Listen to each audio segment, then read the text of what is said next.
যেটা খেয়ে আপনি কেন পুরো বিশ্ব আপনার দিওয়ানা হয়ে।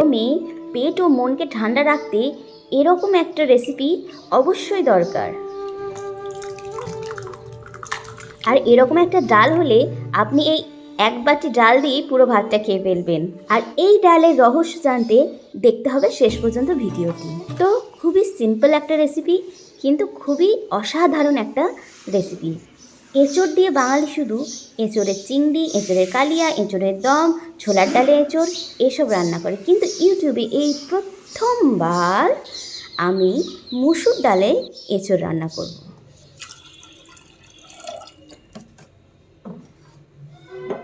এটা একটা অতি পুরানো গ্রাম্য রেসিপি, যেটা হচ্ছে আমার দিদার রেসিপি। তো আমি মুসুর ডাল আর মুগ ডাল একসাথে করে ধুয়ে ফেলেছি এবং ডালটা সিদ্ধ করতে রেখে দিলাম। এরপর আমি নিয়ে নিয়েছি এঁচড় আর আলু। এবার এঁচড় আর আলুটাও একটু সিদ্ধ করে নেব। এতে দিয়ে দিচ্ছি নুন, হলুদ আর সামান্য সর্ষের তেল দিয়ে এটাও আমি দিয়ে দিলাম সিদ্ধ করতে। মুসুর ডাল সিদ্ধ করতে দিয়ে দিয়েছিলাম, এটা অলরেডি প্রায় সিদ্ধ হয়ে গেছে। এরপর দিয়ে দিলাম মসুর ডালের নুন।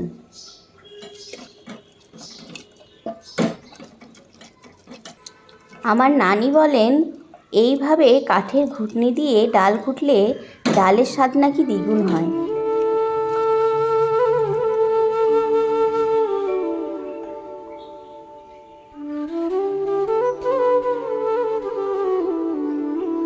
আর এখনো পর্যন্ত গ্রাম বাংলার ঘরে ঘরে এরকম ডাল ঘোটার চল আছে।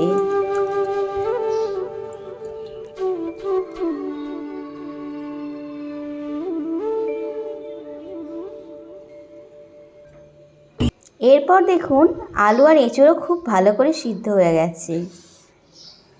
এরপর আলু আর এঁচড়টা আমি এই ডালের সঙ্গে মিশিয়ে দেব আর অনেকটা জল দিয়ে দেব। দিয়ে দিলাম জিরে গুঁড়ো, লঙ্কার গুঁড়ো আর দিয়ে দেব স্বাদ মতো নুন। বাস, এরপর আমি এটা পেঁয়াজ রসুন দিয়ে ছকে নেব। তো প্রিয় দর্শক, যদি তোমাদের এই রেসিপিগুলি ভালো লেগে থাকে তাহলে টেস্টি কিচেনকে অবশ্যই লাইক, শেয়ার, কমেন্ট করো। আর যারা নতুন বন্ধু আছো তারা চ্যানেলটি চাইলে সাবস্ক্রাইব করতে পারো।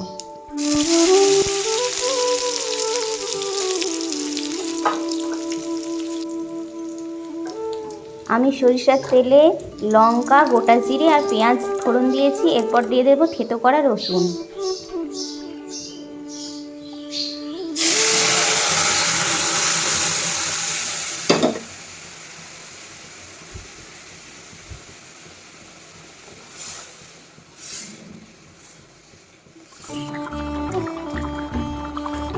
আমি ফোড়নে দিয়েছিলাম দুটো তেজপাতা, উপর থেকে দিয়ে দিলাম গরম মশলা আর একটু নামানোর সময় ঘি। বাস রেডি আমার মুসুর ডালে এঁচড়।